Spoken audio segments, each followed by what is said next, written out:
श्रावण महिना सुरू झाला की बऱ्याच जणांकडे सत्यनारायण पूजा असते.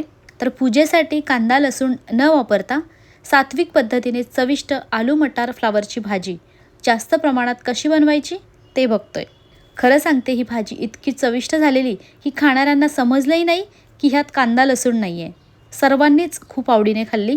50 जणांसाठीचं प्रमाण बघूया. तर इथे मी घेतलं आहे 1.25 किलो बटाटे. बटाट्याची साल काढून ह्याप्रमाणे मध्यम आकाराचे तुकडे केले. त्यानंतर 2.5 किलो मटार म्हणजे 2.5 किलो ताज्या मटारच्या शेंगा सोलून घेतल्या. फ्लावर 2 किलो घेतला आहे. फ्लावरच्या देठांसकट 2 किलो होता. ह्याचे पण असे मध्यम आकाराचे तुकडे करून घेतले. सर्व भाज्या 2-3 पाण्यात धुवून पुन्हा स्वच्छ पाणी घालून पाण्यातच ठेवते. त्यानंतर आता फोडणीसाठी गॅसवर जाड तळाचं मोठं पसरट भांडं तापायला ठेवलं आहे. ह्यात घालूयात तेल. तर एवढ्या भाजीसाठी मी 300 ग्राम तेल वापरलं आहे. तेल थोडंसं तापलं की 1 चमचा जिरे आणि बारीक चिरलेला टोमॅटो घालूया. आपण यात कांदा घालणार नाही, त्यामुळे टोमॅटो जरा जास्त वापरते. म्हणजे अजून मी टोमॅटोची पेस्ट पण घालणार आहे. मध्यम आचेवर टोमॅटो परतून घेते.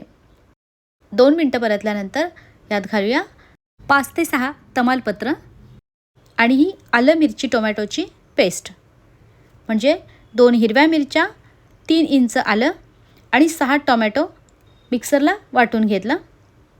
एवढ्या प्रमाणासाठी मी एकूण 1.5 किलो टोमॅटो घेतले.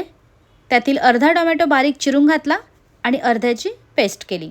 त्यामुळे ग्रेव्ही छान होते. हे 3-4 मिनटं शिजू देते. तोपर्यंत भाजीत घालण्यासाठी मसाले बघूयात. तर इथे मी 8 चमचे घरगुती मसाला वापरते. चमचा बऱ्यापैकी मोठा आहे, म्हणजे ह्या नाश्त्याच्या चमच्याने 8 चमचे मसाला. तुमचा मसाला किती तिखट आहे त्याप्रमाणे थोडंफार कमी जास्त करू शकता. त्यानंतर 1.5 मोठा चमचा हळद आणि त्याच चमच्याने 3 चमचे धणे पावडर. 3-4 मिनटात टोमॅटो छान शिजला. आता घेतलेले मसाले घालूयात. मसाले करपू नयेत म्हणून थोडंसं पाणी घालूया. आता गॅसची फ्लेम कमी करून तेल सुटेपर्यंत हे परतून घेते. आपण जास्त प्रमाणात भाज्या बनवतो तेव्हा शक्यतो मोठ्या शेगडीवर बनवतो. त्यामुळे मसाल्यात पाणी 2-3 वेळा घालावं लागतं, नाहीतर मसाले करपतील. ह्यात मी 1/2 चमचा हिंग पण घातलेलं, पण ते व्हिडिओत आलं नाही. असं छान तेल सुटलं की मग ह्यात घालूया धुतलेल्या भाज्या. गॅसची फ्लेम आता जरा वाढवून चांगलं मिक्स करून घेते. चवीनुसार मीठ पण आत्ताच घातलं आहे.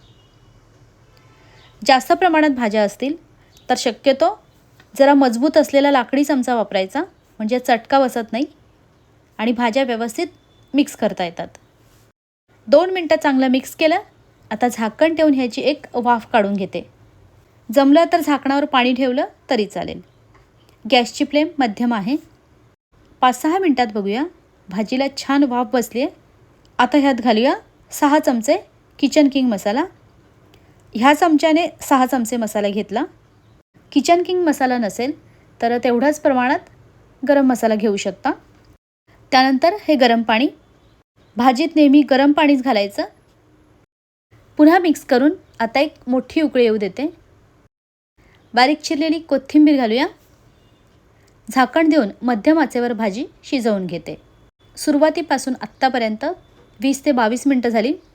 यातील मटार फ्लावर बटाटा 80% शिजले की मग ह्यात घालूया सुक्या खोबऱ्याचं वाटण. तर सुक्या खोबऱ्याच्या मध्यम आकाराच्या 2 वाट्या मी गॅसवर भाजून घेतल्या. त्यानंतर त्याचे बारीक तुकडे करून मिक्सरला फिरवून घेतलं. म्हणजे हे फक्त भाजलेलं सुकं खोबरं आहे. याने भाजीला चव छान येते आणि भाजी दाटसर होते. वजनाने साधारण 180 ग्रॅम सुकं खोबरं आहे. साहित्याचं योग्य प्रमाण डिस्क्रिप्शन बॉक्समध्ये मी दिलेलं आहे, तुम्ही चेक करू शकता. ह्यात आणखी पाणी घालावं लागेल कारण भाजी अजून शिजायची आहे. पाणी थंड न घालता गरम पाणीच वापरा. मिक्स करून भाजी शिजवून घेते. आता ही भाजी मी दुसऱ्या रोजच्या गॅसवर ठेवली कारण खाली मोठ्या शेगडीवर मला भात घालायचा होता. खोबरं घातल्यापासून 10-12 मिनटात बघा भाजी व्यवस्थित शिजली आहे. मऊ शिजवायची पण अगदी गाळही करायचा नाही. शेवटी थोडासा गूळ घालूया म्हणजे भाजीला चव छान येते. ह्या जेवणासोबतच मला 100 उकडीच्या मोदकांचीही ऑर्डर होती. तर एवढे 100 उकडीचे मोदक आम्ही सकाळी 10 वाजेपर्यंत कसे तयार केले हे पुढच्या व्हिडिओत बघूया. वरून बारीक चिरलेली कोथिंबीर. आता शेवटचा 1 मिनिट गॅसची फ्लेम जरा वाढवून मिक्स करूया. त्यानंतर गॅस बंद. आता सध्या खूप गरम आहे म्हणून भाजी जरा पातळसर वाटते, पण 10-12 मिनिटानंतर तुम्ही बघाल जरा वाफ गेली की मस्त ग्रेव्ही तयार होते. गॅस बंद केला आहे. आता थोड्या वेळासाठी झाकण असं अर्धवटच ठेवायचं. 10 मिनिटानंतर बघा भाजीला रंग छान आला आहे. पुन्हा कोथिंबीर घालते. मस्त दाटसर भाजी झाली आहे. पुरी, चपाती, वरण भातासोबत खूपच मस्त लागते. तुमच्याकडे पूजा वगैरे असेल तर अशी आलू मटारची भाजी नक्की बनवून बघा.